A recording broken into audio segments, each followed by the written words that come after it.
Michel, l'association d'une infection Delta à une infection virale B aggrave clairement le pronostic de cette maladie, avec un risque de cirrhose et de décompensation rapide, d'où l'importance de dépister l'anticorps Delta chez les patients antigènes HBs positifs. Actuellement, on utilise, ce qui a changé la donne quand même, le bulevirtide à 2 mg chez ces patients, en monothérapie principalement, ouais, avec des résultats qui sont bons. Il y a peut-être mieux. Alors il y a mieux, c'est l'association bulevirtide avec l'interféron alpha 2A. Il y a une étude cet après-midi qui a été présentée par l'équipe de Beaujon qui associe l'interféron avec le bulevirtide.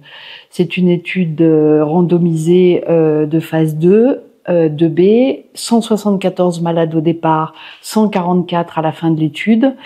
Et il y a 4 bras de traitement, un bras de traitement interféron seul pendant 48 semaines, et puis 2 bras associant bulevirtide et interféron à des doses différentes, et un bras bulevirtide seul.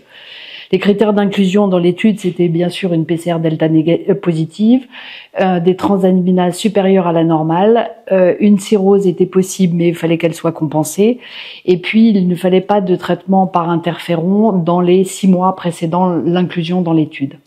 Alors les résultats de cette étude de fin de traitement avaient été présentés à l'OMSL l'année dernière, et là on a en plus du suivi derrière. Ça donne quoi ? Parce que en fait l'année dernière ils ont montré que bulevirtide plus interféron faisait mieux que le bulevirtide seul, mais c'était à la fin du traitement. Donc la question c'était est-ce que ça se maintient après l'arrêt du traitement ?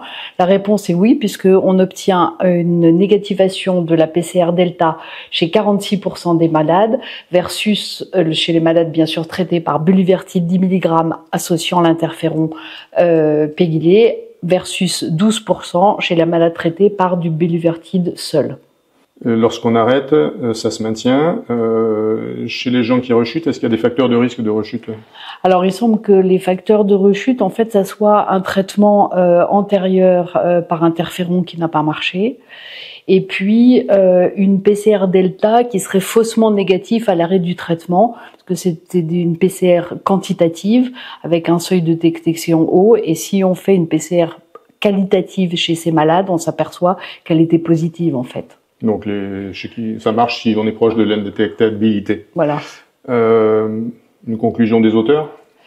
Une conclusion, d'abord la tolérance qui est bonne, à interféron, bulevirtide, les effets secondaires classiques, une amélioration quand même de l'élastométrie chez les malades traités par bulevirtide et interféron, et puis une augmentation transitoire des transaminases à l'arrêt du traitement en relation avec une récidive du delta. Ça c'est important à savoir, faut pas s'affoler. C'est un éventuel futur traitement de référence ? C'est un éventuel traitement de référence, c'est ce qu'ont conclu les auteurs de cette communication. Merci Michel. Je t'en prie.